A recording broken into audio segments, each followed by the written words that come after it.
Salut les petits Francisco.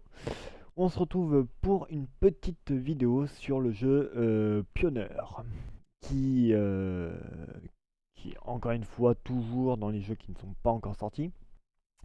Euh, donc ce jeu, pourquoi je vous le propose? Tout simplement parce que c'est un jeu qui me fait penser un petit peu à Stalker du coup. On reste toujours dans cet univers un peu survie, apocalypse. Euh, c'est un jeu qui se joue principalement en solo, du style MMO, ouais, du style MMO quoi. Mais il y aura des zones pour le PVP. Euh, voilà. Donc là, on a un petit peu le descriptif. Hop, je vous le mets en français pour ceux qui voudraient lire. Sinon, vous allez tout simplement sur le site du jeu. Donc, voilà, dans le descriptif, on a donc la progression de personnages, on a donc voilà, le focus PvE, hein, principalement ils veulent faire du PvE, le joueur contre joueur n'est pas exclu. Il y aura donc des factions, 4 au total. On pourra choisir avec laquelle on veut se mettre ou non, de ce que j'ai cru comprendre. La simulation de vie, donc voilà, en gros, il va y avoir l'heure de la journée affecte le comportement de la plupart des personnages non jouables dans le jeu. Et donc c'est pareil pour les animaux, il y a des mutants qui sont plus actifs la journée et bien évidemment, comme dans tous les jeux, ce qui est le plus hard sera la nuit. Voilà. Après, on a donc les armes, c'est pareil. On pourra du coup modifier les armes, looter. Enfin bon, voilà. Ça reste du classique. C'est un jeu de survie dans un monde post-apocalyptique. Voilà. Donc c'est prévu pour 2022. Mais bon, je pense qu'il y aura du retard et que ça sera reporté. Mais on verra ça quand ça sortira. Voilà. On va passer sur la petite vidéo. Alors attendez, c'est laquelle celle-là? C'est celle-là, ok. Давай-ка я объясню тебе, как тут все устроено. Во-первых, Alors c'est la version russe, il y a une version anglaise, mais pas de version française. Si jamais. Moi j'ai préféré laisser voilà, en version russe originale. все из твоего отряда мертвы. Ты теперь один. Остров изолирован аномалией. Во-вторых, здесь сейчас у руля жесткие бандюки и четкие ребята вроде нас с тобой. Всекаешь расклад? Hop, je me permets de regarder. Hop là, c'est ce qui me semblait. J'ai l'impression que le bras, donc il doit y avoir des démembrements. Bon, soit avec un, un pistolet, c'est une arme de poing, c'est pas avec ça qu'on va démembrer, mais bon, au moins ça fait un petit côté bourrin dans le jeu, donc c'est pas trop mal. И четкие ребята вроде нас с тобой. Всекаешь расклад? Мне нужны люди, готовые пойти на самые жесткие дела. Пришибленные типы, типа тебя. А ты теперь как раз мой должничок. Ну так что, работяга, долг свой отдавать будешь? Буря ушла, а небеса вернули свой прежний цвет. Но бесконечный шторм, взявший в блокаду наш остров, остался. И он не прекращается по сей день. Выжившие, мы кое-как перестали.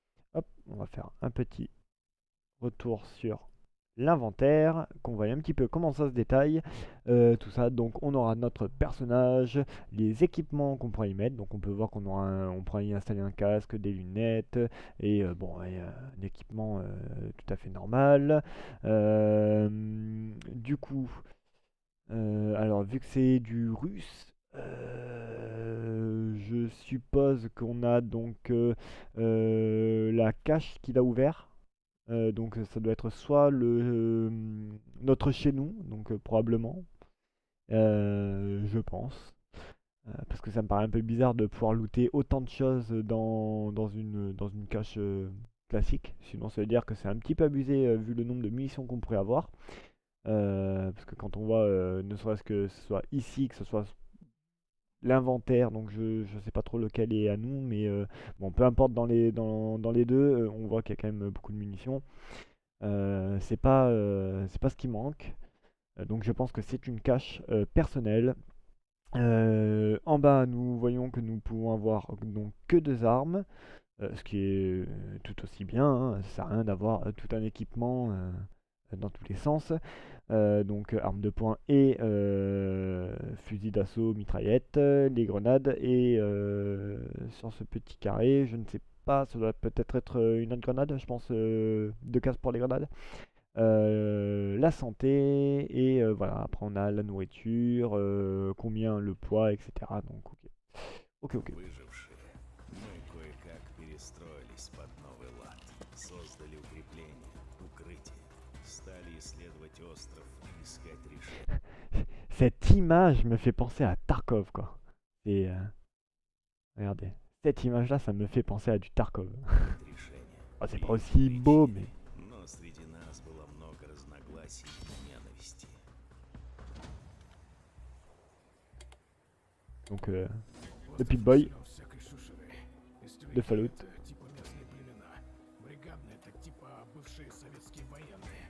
Есть и всякие дебильные ордена, банды там, аномальные твари, мутировавшие звери и какая-то лютая хрень.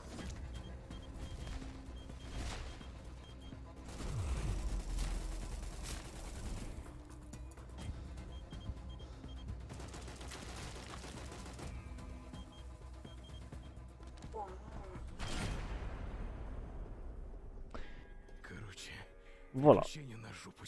Voilà pour Pioneer. Bon, c'est une vidéo assez courte. Il y en a une autre de trailer E3, il y avait marqué.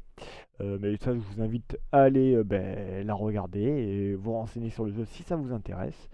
De ce qu'on a pu voir, par contre, c'est qu'on a des armes. En fait, ça a l'air d'être un petit peu comment il s'appelle ce jeu-là? Métro. On voit des armes un peu artisanales, enfin avec un aspect artisanal. Euh, donc après avec un petit côté donc stalker un petit peu pour ce qui est des anomalies, etc.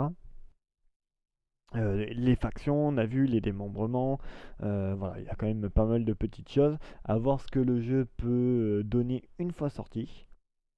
Ça, on verra donc en 2022, hein, si on en croit ce que les développeurs espèrent du moins le sortir à cette date-là, donc 2022. Sinon, ce sera pour une prochaine. On va dire, on est habitué de toute manière à ce que ça soit décalé. Mais cela dit, j'espère que au moins ce petit jeu vous donnera envie. C'était une vidéo très courte, enfin courte, et